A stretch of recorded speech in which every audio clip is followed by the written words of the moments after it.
Bayangkan sebuah negara tanpa tentara, tanpa jet tempur, tanpa tank, bahkan tanpa senapan serbu.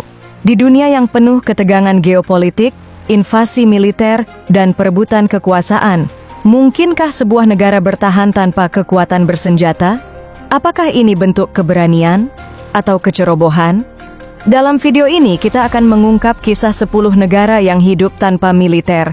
Tapi jangan salah, ini bukan tentang kelemahan, ini tentang strategi, tentang sejarah, tentang bagaimana diplomasi, hukum, dan kerja sama bisa jadi tameng yang lebih kuat daripada peluru. Tonton sampai akhir, karena apa yang mereka lakukan bisa jadi inspirasi dunia masa depan.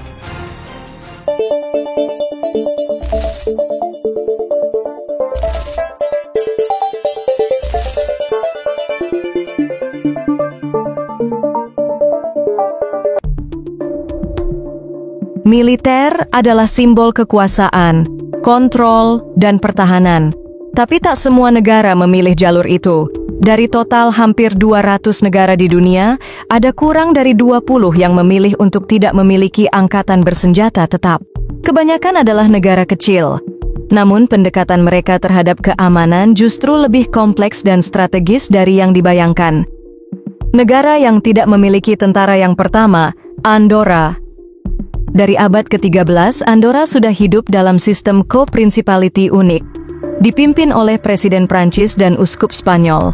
Dalam sistem ini, Andorra tidak butuh tentara, karena pertahanannya dijamin 2 negara besar di sekitarnya.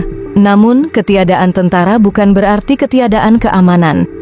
Pasukan sukarelawan seremonial dan kepolisian lokal menjaga ketertiban.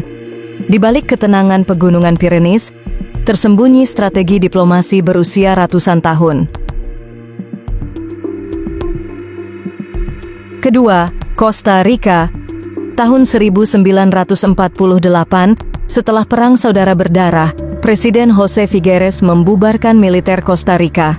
Setahun kemudian, langkah itu dikunci dalam konstitusi, tidak akan ada angkatan bersenjata sebagai institusi permanen. Apa hasilnya? Costa Rica jadi salah satu negara paling stabil di Amerika Latin. Anggaran pertahanan dialihkan ke pendidikan dan kesehatan. Negara ini bahkan menjadi pusat hukum internasional dan ekowisata. Mereka membuktikan bahwa negara damai bisa unggul dalam pembangunan. Ketiga, Dominika. Dominika dan sejumlah negara kecil di Karibia sadar. Sendiri mereka lemah, tapi bersama mereka kuat.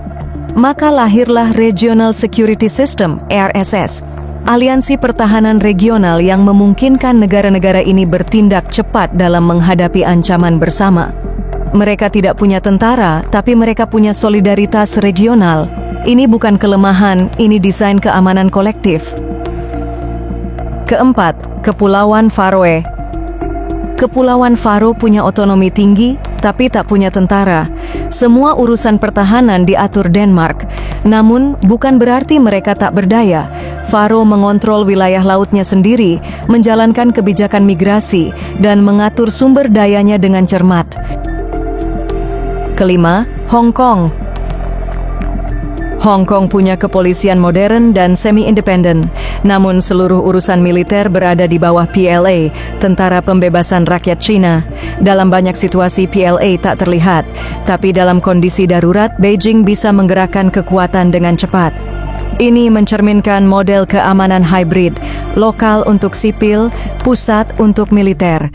Tapi setelah krisis 2019 sampai 2020, banyak yang bertanya, masihkah Hong Kong memiliki kendali terhadap keamanannya sendiri? Keenam, Islandia. Islandia adalah satu-satunya anggota NATO yang tidak memiliki angkatan bersenjata. Sebagai gantinya, mereka mengandalkan Amerika Serikat dan aliansi militer regional. Tapi mereka punya unit tanggap cepat, penjaga pantai, dan sistem radar paling canggih di Atlantik Utara.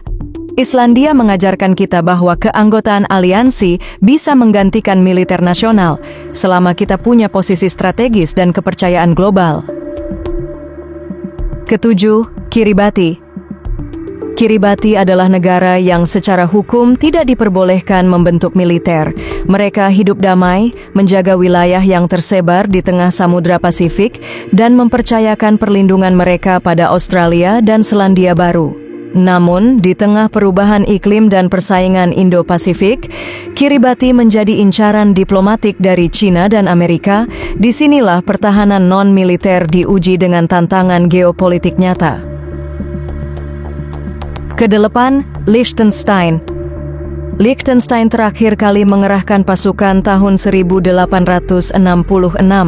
Sejak itu, mereka tak pernah punya militer lagi, namun keamanan mereka dijamin lewat hubungan erat dengan Swiss dan Austria. Kepolisian jadi satu-satunya aparat keamanan resmi. Lucunya, ketika tentara mereka pulang dari tugas terakhir, jumlahnya justru bertambah karena mereka berteman dengan seorang prajurit Austria yang ikut pulang. Kesembilan, Makau. Makau tak punya tentara, tapi punya kepolisian anti kejahatan kelas dunia karena Makau adalah surga kasino Asia. Keamanan domestik sangat kuat, sementara untuk ancaman luar negeri, PLA Tiongkok mengatur segalanya. Dan terakhir, Nauru. Nauru hanya seluas 21 km persegi. Negara ini menandatangani perjanjian dengan Australia untuk urusan pertahanan. Dalam beberapa aspek, Nauru memanfaatkan posisi kecilnya untuk mendapatkan bantuan, proyek kerjasama, bahkan dana internasional. Apa yang bisa kita pelajari dari negara-negara ini? Bahwa kekuatan tidak selalu datang dari senjata. Dalam dunia modern, keamanan bisa dibangun lewat kepercayaan internasional, sistem hukum, dan diplomasi.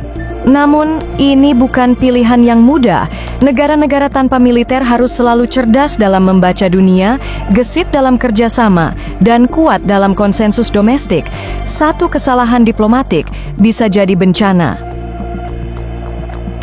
Dan sekarang kami tanya pada Anda, apakah Indonesia atau negara manapun suatu hari bisa bertahan tanpa militer, atau justru dunia akan selalu butuh senjata untuk menjamin damai? Tulis pendapatmu di komentar. Like jika kamu percaya kekuatan bukan hanya soal senjata. Subscribe agar tidak tertinggal konten geopolitik kami berikutnya.